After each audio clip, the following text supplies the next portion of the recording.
Alright, here is the 1975 Chevy C10. So, got an issue with filling up. It dumps gas. Not too bad, it's manageable, but it leaks. So, we want to take care of that. Now, what is going on, and I showed it previously, but this filler hose has this bag that's zip tied on. The rubber looks rotten, but I really won't know more until I take that bag off and cut the zip tie. So, picked up a hose, just kind of a rough guesstimate that this is the hose I need. Hopefully it is. It might be a little long, I might need to trim it, but let's see what we can do.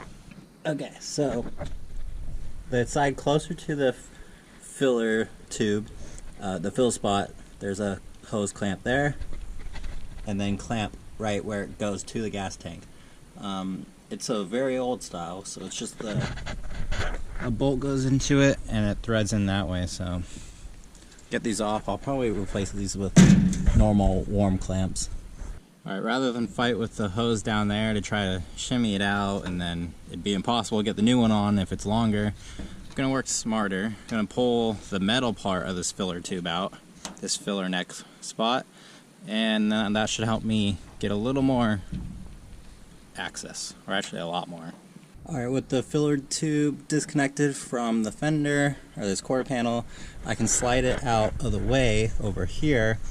I'm going to undo the hose clamp on the vent tube, and then that will allow me to just pull this off completely, and then I can worry about fighting to get it off of the tank. Alright, so here is the filler neck, the metal filler neck, and just tested the rubber hose that I got. Does in fact work, which is great. If you're doing this, this hose has to be meant for fuel, so because you don't want the fuel to degrade the rubber. Now here is the hose that was on here. You can see it's all sorts of cracked, and yeah, it was leaking. That's why someone put this bag on, but I mean, that's not a fix. So I'm gonna try cleaning this up. I have some time, so I want to see if I can make this a little nicer. And then I will definitely be replacing the vent hose as well. It is just as degraded and cracked as the filler hose. Don't have one, so I'll have to go find one. Alright, picked up a 5/8 emission hose. So since gas doesn't directly run in this, you're fine running any rubber hose. But yeah, definitely you want something stiff, and unfortunately this is not stiff because the original line is going to make a 90-degree. So it does 90-degree and then comes out of the tank. Now if you do that with this, you're just going to kink the hose, and that defeats the whole purpose of this. Like, that would totally cause a blockage. Your vent won't work. What I did was I shoved a smaller hose that's really stiff. It's actually a power steering hose line, so it's rated for fuel injection and so many PSIs. It's good, and it's not gonna kink when you bend it.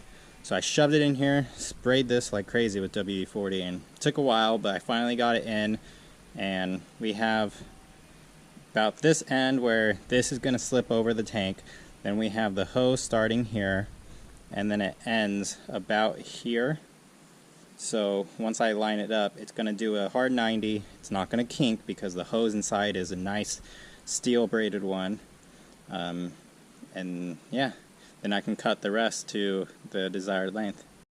Alright, it's the next day. I decided to paint this. We got it this nice, it's a semi-gloss enamel paint that I had lying around, and it looks pretty good.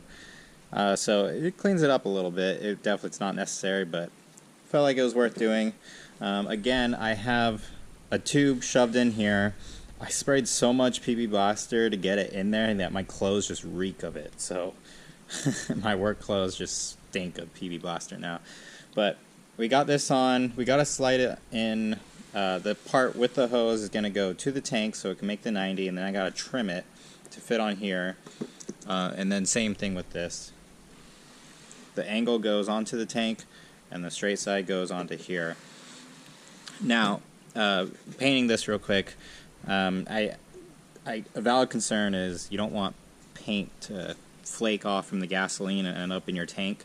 But since the hose is going to go over this metal pipe, I think we'll be good.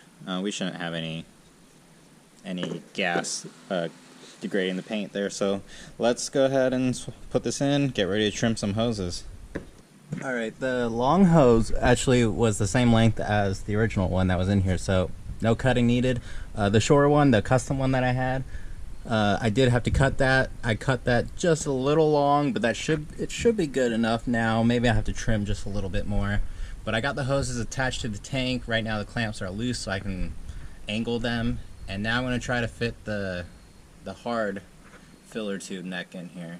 Alright, got the filler neck bolted in, and I got the vent hose hooked up. As you can see, the hose is not kinked, and the hose inside, more importantly, is not collapsed.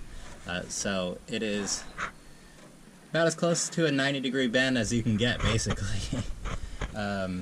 Yeah, we're all good there. Now I just got to slide the filler hose on, but that should be no problem. And there they are, all hooked up and in.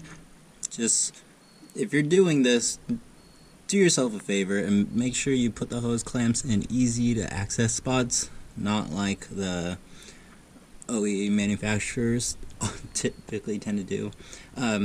Now I chose to do these worm clamps. I personally prefer these over the pinch style or the older one where it's the bolt that tightens it and it's kind of a pinch lock. But yeah, these are in. They look good. They're nice and snug. No leaks.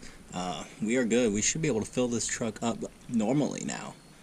Now I'm sure I'm gonna face the typical problems that these trucks have a reputation for in terms of filling up, where I probably can't just let it go on the pump, lock it, and then full speed in, but probably gonna have to still manage it. But at least I don't have rotten hoses that are gonna be leaking on me.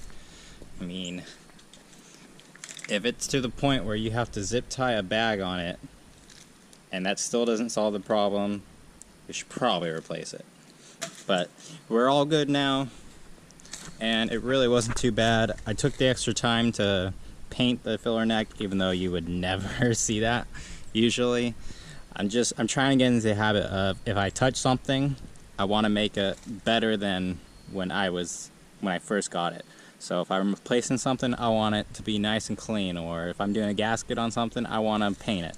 So just trying to keep that theme up, and then eventually, you know, the more stuff you touch on it, the better it looks in the end, if you have that mentality the whole way through. And I did have the fuel tank covered up.